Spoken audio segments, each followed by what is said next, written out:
There we go. We got it. Okay. Small technical difficulties. It's fine. All right, everybody, make sure that you are muted and that you stay muted throughout this process. Again, if you want to turn on your cameras, that would be great. We'd love to see all your beautiful faces. Okay, so Chad and Jaree are on here. We're so excited. I'm going to spotlight your video so we can see you. Okay, will you just start off telling us your story, a little bit about you? And I know your story a little bit, and it's such a good story, so I just want you to kind of tell everybody about it and how you found it works and what it's done for you too. Yeah, absolutely. We just want to say thank you for inviting us to do this, because it's always exciting to be able to share just this journey and where God's taken us. And we're kind of veterans now, because we've been in, it'll be at the end of this month, literally we'll be in 7 years, which is crazy, because when I started this business, I was like a lot younger. And I'm going to be 40 in December. And I'm just like, oh my gosh. So now I get to be a mama to so many people in this business. And it's really exciting. So anyway, when we got started in the business 7 years ago, I was a stay-at-home mom. I was homeschooling my 2 older kiddos. And my youngest, who's autistic, was in diapers at the time. Chad was an active duty Army officer. And so we were just an extremely busy family. But we were drowning in credit card and student loan debt, because when Chad went from being enlisted to becoming an officer, he had to get his 4-year degree. So we accrued lots of credit card and student loan debt. And to be quite honest, we really sucked with our money. We were terrible with it. We spent it as fast as we could get it. And so when we came into ItWorks, we had over $32,000 in debt. And so I was just honestly looking for something that would allow me to make an extra $300 to $500 a month. And I never thought that it would be network marketing. Chad had dabbled in some companies over the time that we've been married, and you know, he'd make a little money here or there, but never enough for the time it took away from us. And so I was just kind of done with the idea of network marketing. But then all of a sudden, one of my best friends tried these wraps, and she had incredible results. And it was enough for the skeptic in me to still want to try it. And so I tried the wraps as a complete and total skeptic. I was such a jerk. I was one of those people that was like, if this doesn't work, it's a scam. And I put the wrap on anyway, because I was so intrigued by it. And honestly, I just wanted to prove that it didn't work, because that's just kind of how I am. And so when I tried it and I had incredible results within 45 minutes, I literally, after I ate some humble pie, I was just like, oh my gosh, all my friends are going to want to try this. And so I signed up on the spot, became a distributor, and I thought that I could at least sell enough products to get my products for free. And so we started sharing it with everybody that we could. And here's what I want you guys to understand. When I joined ItWorks, we had just got stationed at Fort Campbell. So it was a brand new duty station for us. I had no friends, no family. We had no church family, nothing yet that we had plugged into. I didn't even know the names of my neighbors in our neighborhood. And so some of you that are like, I don't know a lot of people, or you've just got to understand that we started at ground zero with really hardly knowing anyone. And just the sheer excitement of using the products on ourselves and seeing and knowing that they work, we just talked to everybody. And so I made a lot of trips to the grocery store, and I would literally have my phone with me, and I'd have my own personal before and afters on there. And I would just like look at my phone and I would talk to myself, and I'd be like, I can't believe what this wrap did to my body. And, you know, people are totally nosy and they want to know what's going on. And so you can kind of look around because you feel eyes on you. I'll be like, do you want to see what this wrap did to me? And I will just like show them my phone, like, look at my pictures. And they're like, what did you do? And I'm like, oh my gosh, girl, it's only $25. And if you want to come to my house right now, I can put a wrap on you. And so our first, like, all we knew was belly to belly. Like, I didn't have, I think I had 60 some friends on Facebook. I didn't do social at first, even though 95% of my business now is social. Our first few months in the business were all belly to belly with people we didn't really know. And so I would just invited people over. I never presumed to know how much money that they had in their pocketbook. I was just like, it's only $25 and I can put it on you. Our first month, you guys, we put like 50 wraps on people in my house. Okay. Again, Chad was an active duty Army officer. He was gone. I was homeschooling. I had a special needs child, and I just made it work. I worked in the nooks and crannies of the day that I had. And so for me, it was around lunchtime when the baby was napping and the other two were preoccupied. And so it's crazy because when you say, oh, she put on 50 wraps on people, how the heck do you do that? How could I do that? Well, whenever I put a wrap on somebody, they left my house and I was like, well, you have two options. You can either be a loyal customer or you can be a distributor. It was one or the other. There was never an option to not be anything. And so I always made sure that I was offering both, like, hey, do you want to just use these products at a discount, or do you want to use these products at a discount and make money? And so our first month we signed 14 distributors and 27 loyal customers out of the 50 wraps that we put on people. Okay, is that crazy? So I am an advocate for belly to belly. I'm an advocate for you getting out there and putting the wraps on people, or getting people to try the coffee or any of the products that we can sample. And here's why. I am totally shy, by the way, and I'm an introvert, and it was very hard for me to do this in the beginning, but because I was so excited about the products and I was passionate about them, it made it easier to talk to people. And so every time we signed up a loyal customer, we got our 2 wrap rewards. And so I was just turning wraps. That's how I was able to get so many wraps on people so fast, is that they sign up as a customer. I got those wrap rewards, and I was turning that $25 reward into $100 over and over and over again. So we made over $800 in wrap cash our first month, you guys. And we went Emerald the first month. And Chad was my Ruby. And then the following month, we did the exact same thing. We put like 40 some wraps on people the next month, and we went Diamond, and he was my Emerald. Okay, so here we are now. We're like excited. We're a couple months in. We're making a little over a couple $1,000s a month. And we're just like, wow, there really is something to this.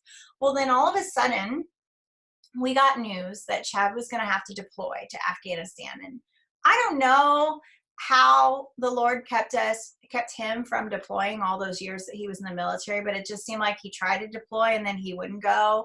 And it just felt like God was holding it back. Well, now it was time. And I was really, really sad, because here I was. Now I'm trying to run a business on top of homeschooling, on top of dealing with a special needs child who was failing to thrive, meaning that he was so anemic. We just had so many struggles with his health at that point. And so it was devastating for me. And when he left, I got into the biggest funk of my life, not just in the business, but in my life, where I was just really struggling to even get dressed and feed my kids. And I was just so sad, because I was there in a place where I didn't know a lot of people. And but what was really neat, and my point of that story of telling you, is that even though I didn't do anything with my business because I was in a funk for a couple months, I literally still made paychecks. I was still making Diamond pay. And it was because of the work that I put in before. And that's when the light bulb went off me. Now, I'm not saying that you should stop working your business and live off your residuals, because ultimately it would come to an end if you quit working. But what was so cool for me is that when life happened to me, because of the few months of time and grind I put in, I was still getting paid based on my efforts. And that was exciting. Well, do you want to share about Elijah? Yeah. So I was gone in Afghanistan, which is about 7,300 miles from where we lived. So far, far away. Right. And basically what I did is I was a platoon leader. I had 6 guys that traveled with me, and we traveled all over 6 different areas in Afghanistan to teach the Afghan army how to use their artillery. So that's what I was doing. And so I was always in and out of airports. And that's the only area I really had like Wi-Fi, right? Was in the big airports. And so I get on the internet one day, and I find out that Jaree's on her way to the emergency room with our 2-year-old. He just turned 2. And basically the post just said, please pray for my baby. I'm worried. We've had to give him 2 transfusions already, and he's bleeding out faster than they can put the blood in him, and we have to have emergency surgery. And I'm just like, so, as a dad, I'm like, I need to be there right now. I'm like, I don't care what we have going on right now in the Army. I just want to go home. And so I made the calls, and the Army was like, okay, yeah, you need to go home. This qualifies as an emergency. But the problem was, even though I was in an airport and I wanted to reroute my flight and fly straight home, I had to fly the wrong direction, and it took me 2 days to get back to that airport where I started at. And so you can imagine this process, and the whole way home. And by the time I got back there, I knew things were going to be okay. He'd had the emergency surgery. He was recovering.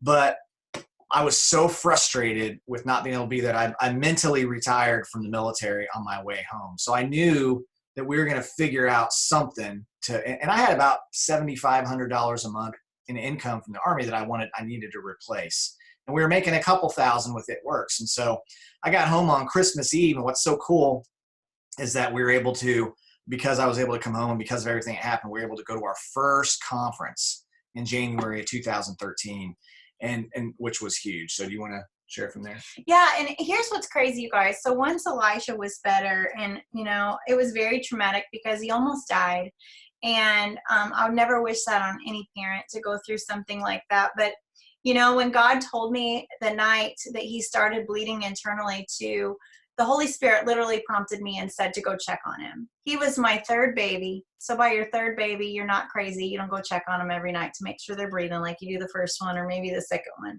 But I just knew that I needed to go check on him. And so I did. And when I did, he was bleeding and there was blood all over the place. And so when I look back and I see how God's hand was on him, because they said, had it have been 20 minutes later, he had bled out so fast, I would have found a corpse. I would have found my baby he would have died. And so when we got him into the ambulance and got him to Vanderbilt Children's Hospital, they were pumping in blood, but they couldn't get it in fast enough. And so he needed the emergency surgery and he had it. And so as a mom going through all that and not being able to have your husband there, it was so incredibly scary. It was so hard. It was tragic, but looking back now outside of it, I just see how God's hand was on this whole scenario. Elijah was born with a condition that he could have started bleeding out 6 months before Chad left or 6 months after Chad left. And what is so interesting is that God chose that time while he was deployed right before conference. And so Elijah had the surgery he needed to save his life. And then he was healed and we had conference coming up and Chad was able to stay back. And so here's what's crazy, guys. So here we are going as diamonds. And I was just really not sure if this was something that I was called to do because I have such a crazy past. I was sexually abused as a child. My parents got divorced when I was young. And when I was a teenager, I started, experimenting with drugs, dating the wrong kinds of guys, having sex way too early. And I dropped out of high school my junior year because I also have a learning disability that keeps me from being able to read and retain information. And so my life was so crazy that I turned to drugs and alcohol, and I literally was self-medicating, just trying to escape my past. And I started dating these guys that were complete and total idiots that used me as a punching bag. And it was just, I literally was at my lowest point when I met Chad. I was 23 years old when I met him, and I had already lived a lot of life. You wouldn't think a 23-year-old would have gone through the things that I went through, but I had times where I was going to take my own life. I was having seizures because I was taking so many drugs that I just, it was very, very bad. And so you talk about, even though we got saved, early on in our marriage and we started walking with the Lord, walking with the Lord isn't unicorn and rainbows.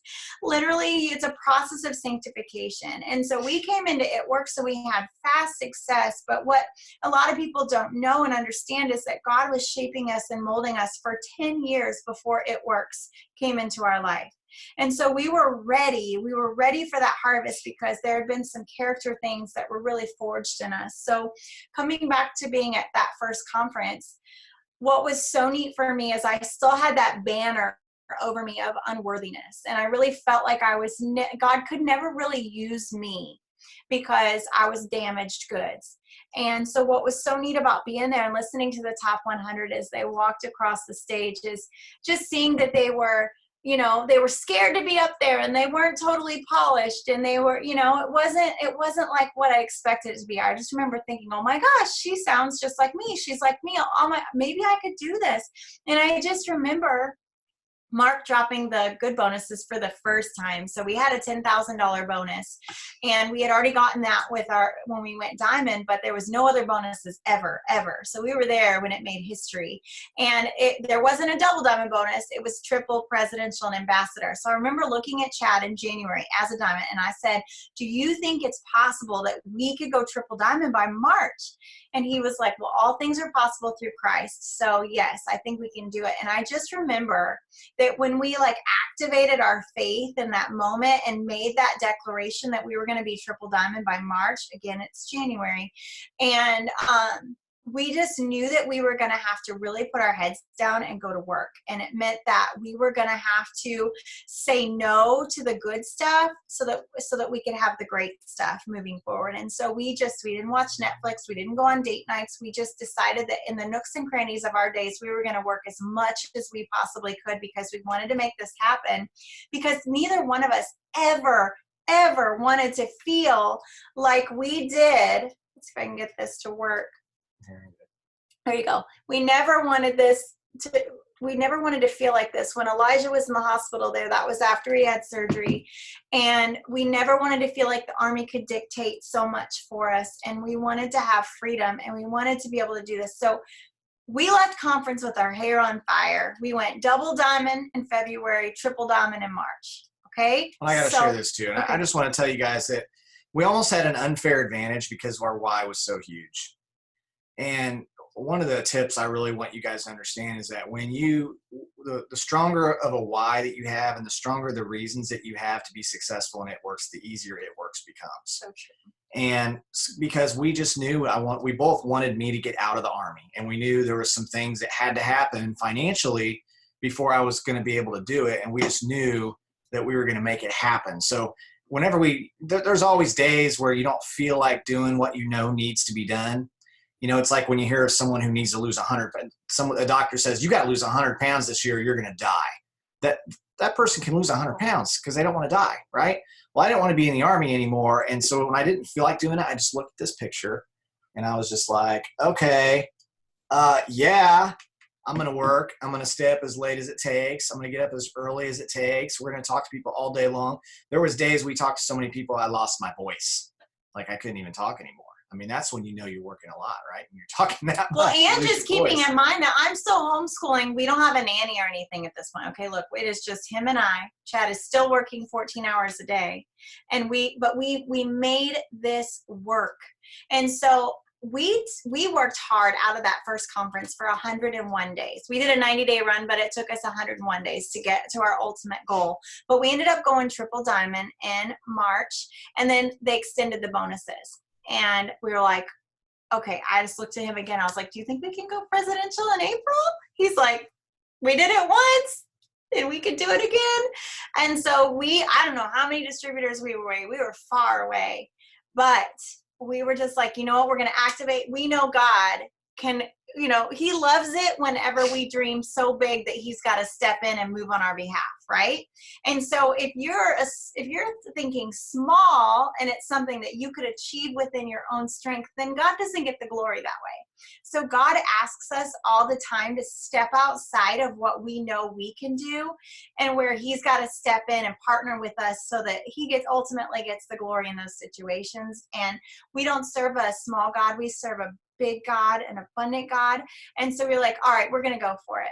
And so in April, we went presidential diamond. And here's what I want to talk to you guys about, because this is something so cool that you could do right now. We can look back, and all the big milestones that we've made lead back to a 90-day run. And typically we do them at a conference, but we'll do them later in the year too. But a 90-day run can change everything for you. If I told you that in 101 days, because that's what it took us, that you could go from making a couple $1,000s a month to over $40,000 a month, would it be worth it to you to bust your butt for those 101 days and say no to a lot of the stuff that you normally do so that you can live a life that you've never even thought possible because God stepped in and moved on your behalf? I'm telling you, we shortchange ourselves so much in this business because we've got that mentality of clocking in and clocking out and getting paid for our time, when in this business, it's so much about putting the time and the effort in up front. And so we are farmers at the end of the day. We're constantly planting seeds and we're cultivating our ground and we're just waiting for that harvest. But it's important. A farmer is constantly sowing, always sowing seeds, always sowing, always keeping everything moving. And he doesn't plant the seed one day and expect the fruit or the crop to come the next day. It takes time and it takes effort. And it's so important that every single day you are consistently putting that time in, that you are talking to new people every day. I am a huge advocate for messaging. I think you should be, if you're working your business on social, if you're not messaging new people every single day, yes, I believe in cold messaging. If you're not messaging new people every single day, then you are not working your business. You have to get out, just whatever hangups you have to lay those down and realize that you have something to offer people. You're not bothering anyone. You have something so special that could change the course of their lives like it did mine. And you are obligated to share this blessing with other people. It's not your job to get yeses. It's your job to collect decisions. It's yes, no, maybe, not right now. It doesn't matter. Even if you message people and all day long nobody messages you back and they just left you on red, I want you to understand something. They went to your page and they scrolled down your timeline, or they scrolled down your Instagram feed, and they went and they looked to see what you have to offer. And that was a first exposure. And then next time when you follow up with them, or the next time they see your story, or they see something really lifestyle posts that you make that really gets them in the feels, next thing you know, they're messaging you or you're following up with them and they're ready. And so it takes time. And the key is for you to continue to offer this information to them and give them the opportunity to make that decision. See, what's cool too is you're always going to reap in direct proportion to what you sow, right? And so I like to use the card analogy, because a deck of cards, because we know every deck of cards, there's 52 cards, right? And there's 4 aces in every deck. There's 12 face cards in every single deck. And then there's all these other numbers and stuff in every single deck. Well, if you think of it this way, imagine if those aces are distributors. And then imagine if those face cards are loyal customers, right? So now you know when you share this business with 52 people, you're going to get 4 distributors, you're going to get about 12 customers, and you're going to have a couple jokers too, right? Because every deck has 2 jokers.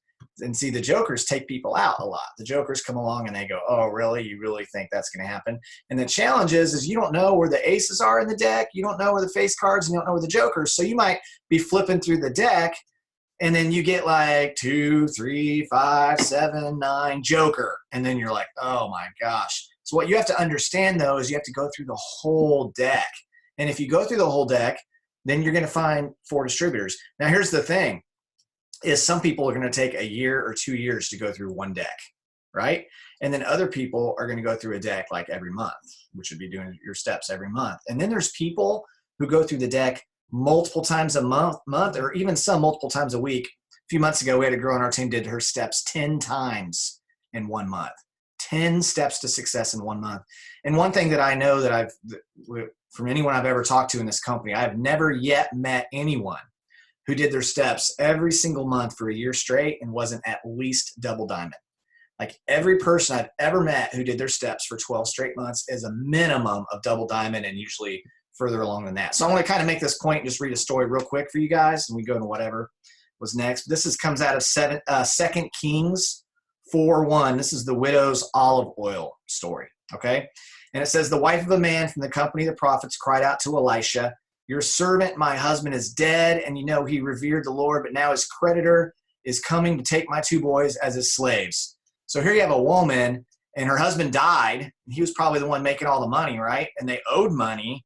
And now all the people they owed money to are coming saying, pay now or we're taking your kids as slaves. So first of all, do you think this woman has a why to make something happen? They're going to take her kids away, right? So she's kind of freaking out, right? So the prophet Elisha says, how can I help you? Tell me, what do you have in your house? Do you have anything of any value? Like in this case for us, we have an opportunity that's of a lot of value. So I don't care if you can't rub 2 quarters together, you're in, it works. So you have an opportunity. So Elisha said, go around and ask all your neighbors for empty jars. Now here's what's cool. He said, ask all your neighbors for empty jars. So some people would take that as, I'm going to go ask 3 neighbors. And then other people might have went and asked 100 neighbors, 200 neighbors, right? So don't ask for just a few. So in this business, you don't want to ask just a few people if they want to join. You want to ask a lot of people if they want to join, all of them. And he said, then go inside and shut the door behind you and your sons. Pour oil into all the jars, and as each is filled, put it to one side. So she left him and shut the door behind her and her sons. They brought the jars to her, and she kept pouring. When all the jars were full, she said to her son, bring me another one. But he replied, there's not a jar left. Then the oil stopped flowing. And so here's the point. Then she went and told the old man, go sell the oil and pay your debts, and your sons can live off of what's left. Okay? Here's why this story is so huge. The oil didn't run out until all the jars were filled, right? And so imagine if they would have had 1,000 more jars. They would have been able to live their lives 1,000 times bigger than what they did, right? So what I want you guys to understand is the effort that you put in and the seeds that you sow, there'll be a direct reflection that you'll see eventually in the harvest. Now, you might not see it today or tomorrow or next week or even next month. I'm sure Morgan could probably go over the last 50 distributors she signed, and some of them she's probably been dripping on for years, right? And you just have to get up and you have to do it. So you have to have a strong why, and you have to constantly be building your network, building your influence. And really building your influence, all that is that's adding value to people. Like, you got to add value to people. That should be one of your main things you're doing every single day, is you're adding value to people. And as you're talking to people, whether you're talking to them about being customers or distributors, it's really important not to get emotionally attached to their decisions. You know, we touched on this a little bit earlier. Like, whether you get a yes or a no or a maybe or not right now, or they block you, it doesn't matter. If you can just train yourself not to get emotionally attached to those and just realize that your job is to plant the seeds and leave it up to God to grow the trees. Okay, our job is to plant the seeds and keep planting and be diligent and plant and plant and plant and continue to tend to the seeds and the seedlings that we plant until it sprouts and it grows and it produces a great fruit or great harvest. And so sometimes that means that you're following up like 10 times with the same person because you're cultivating that seed that's now a seedling. And you've got to be really careful. One of the best things that I ever listened to was Jim Rohn, How to Build Your Networking Market, Building Your, what is it, Jim Rohn? Yeah, it's the sowing the seeds. Yeah, building your network marketing business. Yeah. And so in that, he talks about sowing the seeds and how important it is because there's different things that will come and get them. The birds will come get the seeds. And so it's just really important that you are the first person that talks to them about It Works, and you're the last person that talks to them about It Works. And so let me add this too. Sure. I want you guys to think about the posture that you have. It's so important. And you have to make this switch in your brain. I remember not in It Works, but companies I was in before, I felt like I was bugging people. I felt like I was bothering people. I kind of was coming to people like a beggar, you know, or I hate to bother you, but, and that's one posture, right? The posture you want to have in It Works is like if I gave you a bag of $100 bills and I said, you've got to go pass these all out today, or you don't get, you know, you lose the $100 bills. You would be so excited. You go down to the corner, you would be passing those $100 out with enthusiasm to people. And here's what I could promise would happen is some people would take that $100 bill and they would like hug you and tell you you're an angel from heaven. And they were just praying they need $100 that changed their life, right? Just like some people, when you share It Works with them. Then other people would be really skeptical, but they'd be like, if this is real, I'm going to go ahead and take this $100 bill, see if the bank will take it, you know, see if it passes a little red light test or whatever. And they would be skeptical, just like some people in It Works, they need the information. They're skeptical. And then for whatever reason, there's just some people, they wouldn't even take, if you tried to hand them a $100 bill, they wouldn't even take it. They'd be like, you think I'm going to fall for that? There is no way that you're trying to give me a real money. That was just how they would be. And it's the same thing in this business. People are like, you're not trying to help me. You're trying to take advantage of me. You're trying to do something, you know, you got some kind of, and that's their problem. That's not your problem. That's their past. That's their junk. That's stuff that's happened to them. So don't worry about what the other person thinks, says, or does, because our job is simply to educate everyone and collect the decisions, understanding that we're going to run into the ones that are going to hug us and tell us we're an angel from heaven. and the skeptical ones, and the ones that are going to tell us we're nuts and, you know, don't call them again. All right. So I know there was a couple questions you wanted us to go into, Morgan. I feel like we answered the first one, but you said once you go ambassador, you get to start over and work your way up a second time. What are you doing differently this time from the last time? And what would you do differently from last time? I can tell you the biggest thing is when we first got in, we didn't really understand like how to find and develop leaders. And so I was just such a mass enroller of customers and distributors that we were just throwing together a diamond. And then all of a sudden we built a diamond super fast, and the person that was that diamond was just didn't go through what the blood, the sweat, and the tears, and didn't put in the time and the sweat equity that we did. And so we would build somebody to something and it would fall apart because that leader wasn't ready for the weight to carry that leadership position. And so what we changed and what is so different this time around is that we don't just give distributors and loyal customers away. I believe in building, don't get me wrong. I do believe in that. That is very important to build your business. But we don't give anything away to anybody that's not willing to work as hard as you are. And so like one of the things that we started doing is like when I had a distributor and I was looking to build somewhere, I would find 2 or 3 different people that I could potentially go with as my leader. And I would say, whichever one of you signs a distributor is going to get this distributor. And then they'd all have to work, and the first one to do it between those 3 would get it.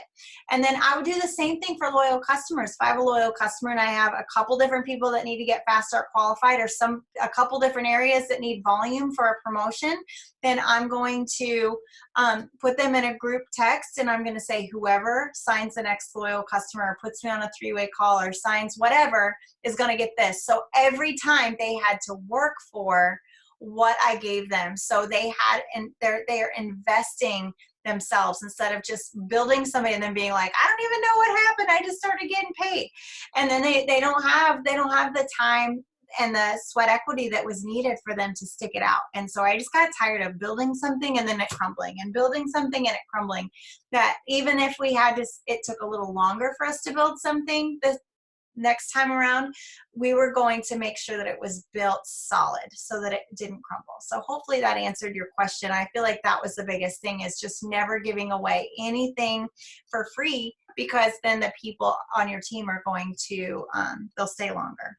Yeah, one thing I want to share on that too, and I was at the gym, and when I go to the gym, I'm on the treadmill for 30 minutes to an hour. I'm always listening to different things. And so tonight, I was going through, it's a John Maxwell book called Leader's Shift, and it talks about shifts, right? And so one of the shifts we made, and then I think everyone in this business makes, is from climbing the ladder, right? If you think of like a distributor to ambassador, like 8 rungs on a ladder, right? You have to climb the ladder and learn how to climb the ladder the first time, and then you build influence. So the second time that you're going through, you're able to hold the ladder more for other people, because now you're equipped to coach, and people are going to listen to what you have to say because you have the credibility the second time you go around. And we're going to be going over Tay Young, Carrie Young's husband, Martivius, and myself tomorrow. We're going to go over that specific thing. We have a It Works Personal Development Facebook page. You're all welcome. It's every Tuesday and Thursday morning, 7:30, 8:30, but it's all recorded and you can always watch replays and stuff. So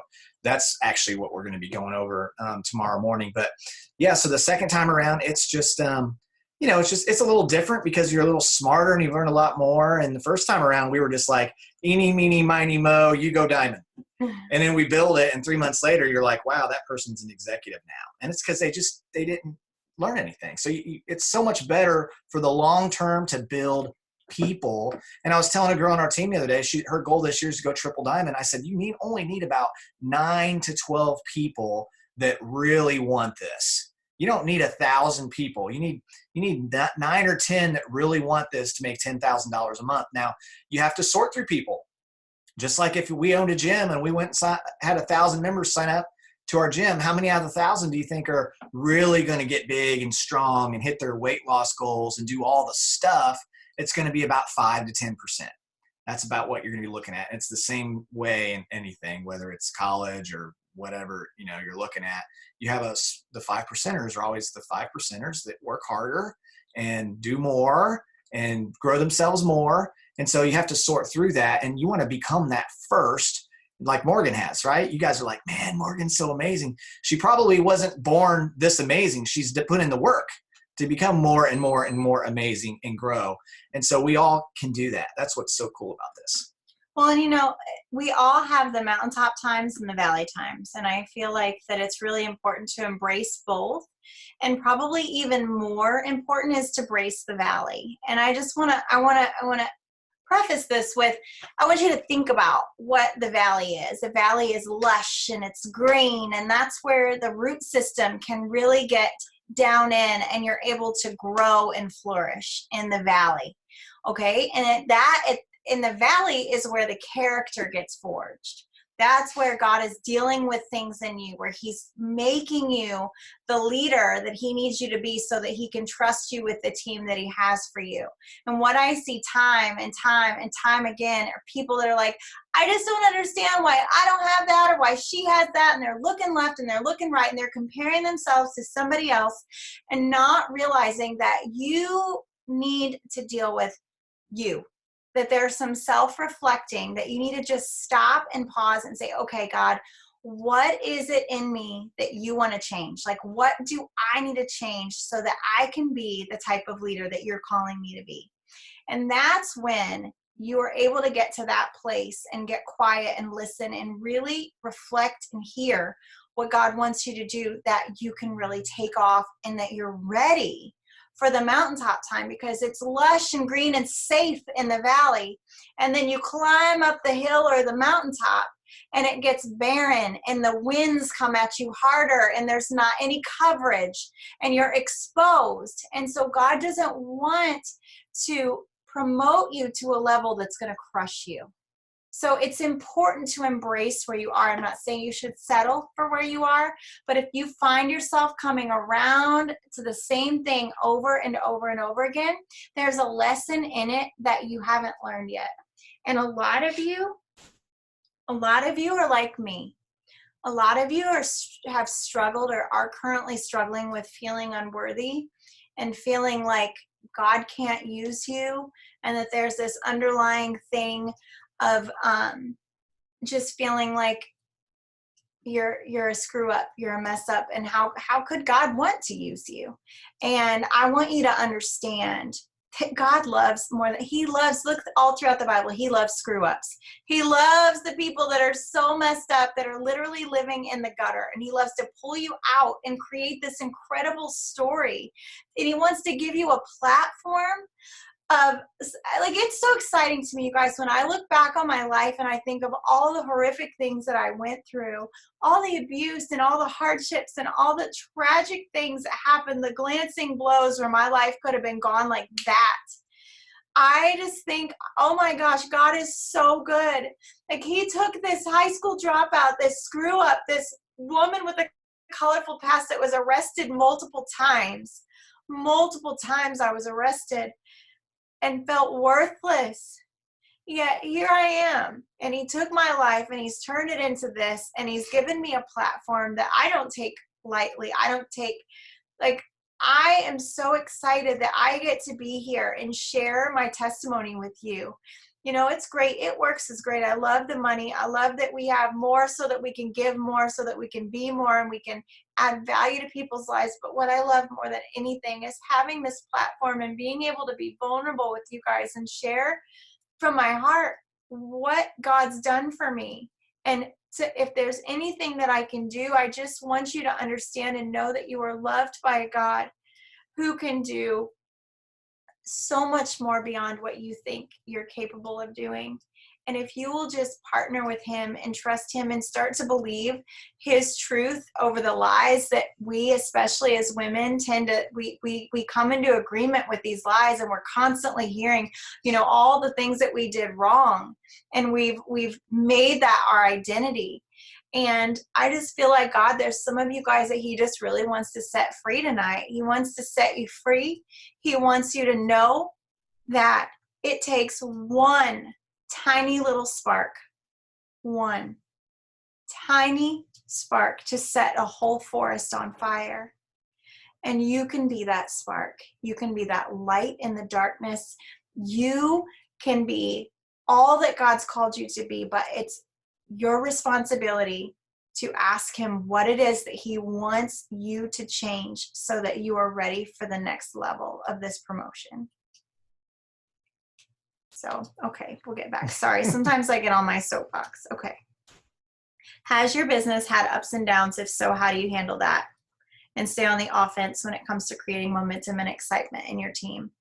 You go ahead. I know you can answer this. So what I love about building this company and building everything is that there's just when you think you've heard it all and seen it all, there's always going to be something else. You know, there's going to be a situation that happens on your team. There's going to be different things that happen, and you're going to handle it great sometimes, and other times you're going to mess it up, and then you're going to learn. And so it's a constant process. You know, I don't know if you guys were at the conference the one year, but Skeeter got up there and he started playing piano. He's like, you know, when you start playing piano, you don't play these, you're not able to play with both hands and read the music and gauge the crowd, right? You start with like one finger, like A's right there, right? So you start playing with one hand and you get going with the other hand. And so it's a process. And the key is just to get a little bit better every day. You know, someone told me one time that if we just improve 1/3 of 1% every day, that's like not flipping off the car that, you know, cuts in front of you or whatever when you feel like it. And you're like, wow, I usually flip them off until I didn't, right? You're not saying some words that you usually would say, right?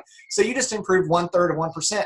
Well, when you do that every day and you're thinking about that and you're being intentional about that, then in a year, you've changed 100% in 1 year. Like you're not even thinking like you were a year ago. You're not saying the things. You're like speaking a new upgraded language. It's like an upgraded you in a year. So imagine after 5 years, how much different you are. And so what I love, and this is something Joel Dunn said earlier this year that really has changed me. He said, don't be goal oriented, but become growth oriented, because goal oriented has like a deadline, right? It has a finish line. And then when you hit that, then you're like, what do I do? And you're in this weird place, because we've been in that place in our business a lot. We're like, okay, we want to go presidential. And we do it. And then you're like, now what? And then you get frustrated and you're like, oh my gosh, volume's going down. And you start, instead of just looking at all the people joining your team, now you start going, oh wait, where'd they go? Where'd they go? Where'd they go? And you start going through this whole other season, you know, and then you push again. And then one of your friends decides to go do something else. And you're like, oh, I don't know. And you second guess all this stuff or whatever. So what you want to do is become growth oriented. And then the question isn't how long will this take? The question becomes, how far can I go? How far can I go? And not just it works. Think, how far can you go in being the best mom, the best daughter, the best sister, the best friend? And you start living life through that lens of, I'm just going to get better in whatever way I can.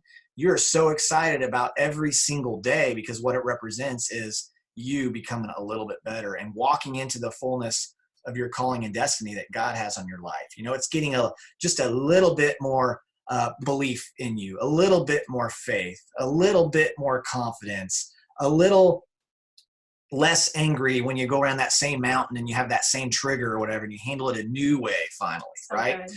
And you just continue to do those things every single day, and you get pretty excited about how far you've come when you look back. And then you do it again for another year and you look back and you go, wow. And then it becomes about, how far can I go? And here's what I know about you guys, especially most of you on here, like 20 to 25 probably, and you all have a bright, awesome future. You know, you get to create and design an extraordinary life, whatever that looks like for you. And there's a specific thing that you're going to figure out that looks like for you. And it doesn't have to look like us. It doesn't have to look like Morgan. It's going to look like for you, whatever that is. And you get to figure that out and design it. And it works as an amazing vehicle. It's going to help you get there. But I think even more than the promoting and the money and that sort of stuff is what the other things that happen in this company is just how you change as a person. Yeah. You know, it's so cool to set a goal to like make $1 million and it works, but not for the money at all, but for the person it will make of you. Because once you've done that, think about all the other things. Think about how you'll have no limits. So you're able to remove these self-imposed limitations, break through these glass ceilings, and it just becomes a matter of how high do you want to go and how far do you want to go. So if there was one thing that I would just really leave you guys with, it would be just to stop comparing yourself. We do that so much. And you probably hear this a lot in this business, but the biggest thing is when you're looking left and you're looking right and you're thinking, why does she have that and I don't? You're literally wishing you had somebody else's blessings and you're robbing yourself of your own. And it's imperative that you realize that you were uniquely designed by a God who loves you and loves who you are, exactly how you are. And God is creative. He can give you strategic ways to build your business that is unique to you. But when you are trying to be Morgan, or you're trying to be a Jaree, or you're trying to be a Jade, or you're trying to be a Susan Wade, or you're trying to be whatever, and you're comparing yourself to those people, the world already has a Jade and a Jaree and a Morgan and a Stephanie Dunn. The world needs Tara and Julia. It needs Katie. It needs Sarah. It needs Emily.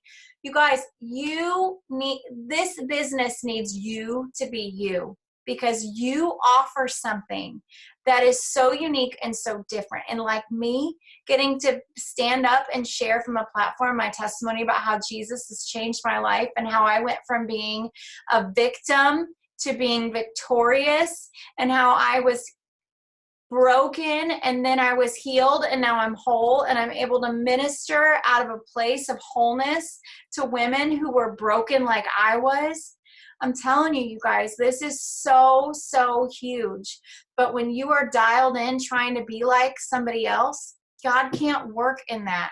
You were designed for a purpose. And I'm telling you, this platform that he has for you in this business isn't just for the money.